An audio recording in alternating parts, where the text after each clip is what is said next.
Day 15 already. Man, it does not feel like I've been doing this for over 2 weeks. This was one of the first mornings when I got up and I just did not want to do this at all. But I'm going to make myself do it anyway. That's sort of like the whole entire point. So, when we wake up, we got three things we're going to concentrate on doing. The first is hydration. We're chronically dehydrated. I peed a lot last night. I got a gallon jug by my bed that, man, I probably put like at least half a gallon of pee in it every night.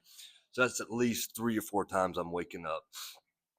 So I'm definitely needing uh, rehydration. Also, you sweat during your sleep too. But number two, you got to get some blood flow. You got to get oxygen into your brain. That's the number one cause of like that mental fog, where it takes me like at least lunchtime to feel like I'm even awake. I hate that feeling, and I hate feeling like a zombie for like the first couple of hours of my day, even though I am a self-professed non-morning person.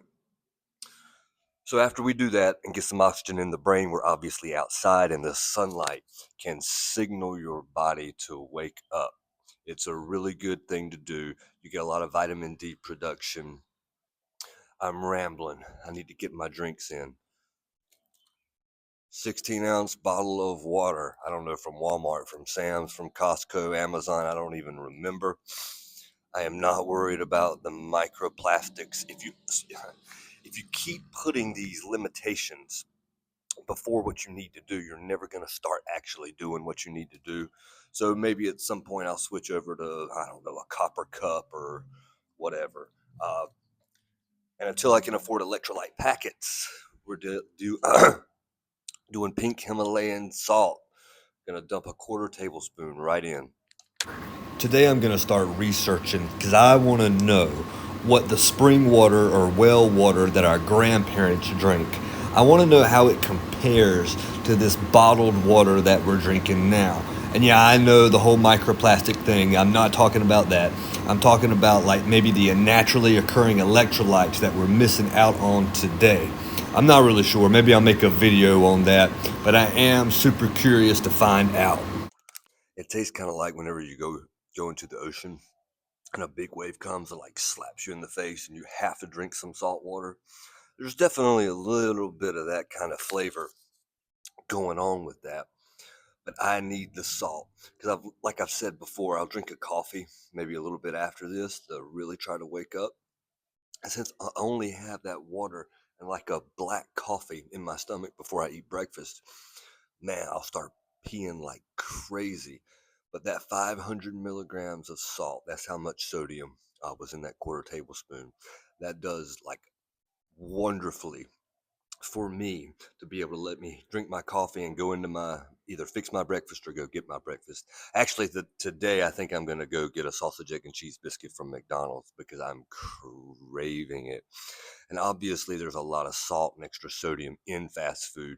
So I generally don't have that problem if I'm eating somewhere like McDonald's or if I want to go to Jack in the Box. But most of the time, when I fix my own food and I'm adding the salt myself, I actually have started adding a little bit more just so, especially before my workout, because if you're going into a workout and you're dehydrated or your body doesn't have access to the water that's in your muscles because you don't have salt or sodium, and that's what keeps the water there, then it's definitely a performance detriment. Your pump's going to suffer. You probably won't be able to perform even how you usually would, much less any kind of progressive overload. So that's why water and salt really go hand in hand.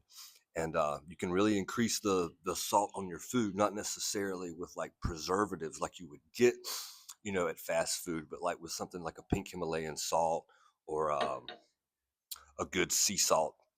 And then don't forget to iodine is found in table salt, and that's an essential nutrient. So even table salt, definitely has its place for us. But I am rambling again, and this is going to be the second day where I'm going to try to do some burpees. First day was horrendous. This day will probably be bad too, but the more I do, the more reps I put in, the better I'll get. Let's go. It is jank ass burpee times. Man, just doing 10 of these is like the ultimate humbler for me. Can't even keep my shoe on. I feel like I'm moving at a snail's pace. But again, man, the knee feels good. It's feeling a little bit better. Hopefully, I'll be able to hit these better as the mornings progress. Oh my God. Whew, bro, that was absolutely atrocious. Had a wardrobe malfunction with my shoe. Oh my gosh. Killer on my lungs, bro. This is the first time I've done any kind of mobility exercise like that since my last knee surgery. Woo! Oh man. Tell you what though, I got a nice chest pump.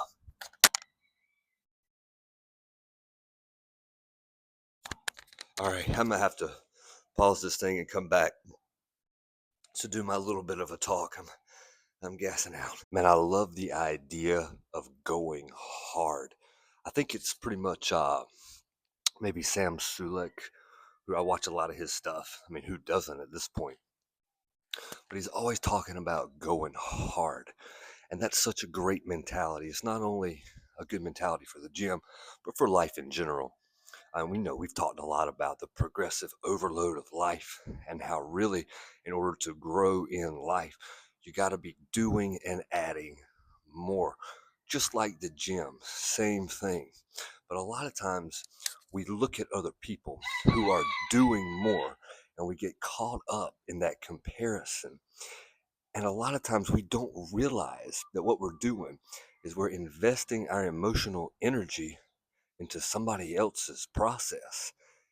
And the thing is, like, that process that we might be jealous of, if somebody's doing better than us, we can use that as an opportunity to study what they're doing. And they've got a blueprint that works. I mean, if we're jealous over them about something, as long as it's not like a physical attribute, I mean, if something you can't change, like your height, if you're jealous over somebody about that, there's nothing you could do. That's definitely just wasted energy. But what a good contrast is your weight or how you look physically, like in the gym. There's always things you can do to make yourself better. You can have a plan set up that addresses your weight loss or how you want to look in the gym. I don't know, maybe you want a bigger back, maybe you want bigger arms. My arms have always kind of sucked. Man, these chickens are killing me, bro. Oh, but yeah. So people are never your problem. People are the solution. And a lot of, we're too focused on what we see and we don't understand what actually got there. We're looking at the finished product, and a lot of times we don't see the work that this person put in. And again, it's not just about work in terms of effort. Work is also being smart and intelligent with the things that we do. I mean, if we're just going to like be grunters and walk around like cavemen, I mean, they work, they put in effort, but we've got to be precise with our energy. If we work hard and smart, you're going to get to your goals a lot faster. But you can't do any of these things if you don't have a plan, a blueprint, something that you're following each and every day that advances you, gets you closer to where you're going. Even if your blueprint sucks, it's better than nothing. It's something that you can learn from and figure out where you went wrong, figure out how it can get better. But if you're just out here swinging and you have no plan, no routine, no nothing, then you've got to do better. Start off with like your plan at the gym. I talk to a lot of guys, they just kind of go into the gym and it's good to not work out the same muscle group that you worked out the day before. I mean, you can start with that mentality. That's good. But you've also got to keep in mind that a structure, a push, pull, legs, even a bro split, that's kind of what I still do now. That's a body part every workout. That'll work. Upper body, lower body. Hey, full body routines are becoming in vogue once again. But you have a structure there at the gym, and then you're going to have a structure for your life. I mean, if you've got to wake up and be at work, I don't know, at 7 o'clock in the morning and you're not a morning person, trying to get yourself up at 4:30 in the morning so you can go to the gym, so you can meal prep, so you can do all these things that you see these influencers doing. It's ridiculous. It's not going to happen. So what you should do is you should schedule your day in a way that makes sense for you. And you might be doing more stuff after work as opposed to a person who gets things done before work. But the fact is, you're still getting the things done. That's actually kind of why I named my channel Quaalude's Gym, and my little slogan is opens late, closes later, because I'm not a morning person. I get up later, but the amount of work and the structure I have in place is no different than anybody else's. So that's kind of why I wanted to reach out to other people, because a lot of times we feel like losers because we're not getting up, before dawn.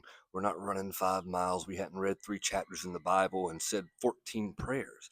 This is ridiculous. But unfortunately, those are the types of people in our society that we kind of gravitate towards. We like hearing about stuff like that. The problem is when we glorify those people, not only are we giving them our attention and our energy, but we're also telling ourselves that we can't do that simply because we're not morning people. That's ridiculous. It is absolute trash.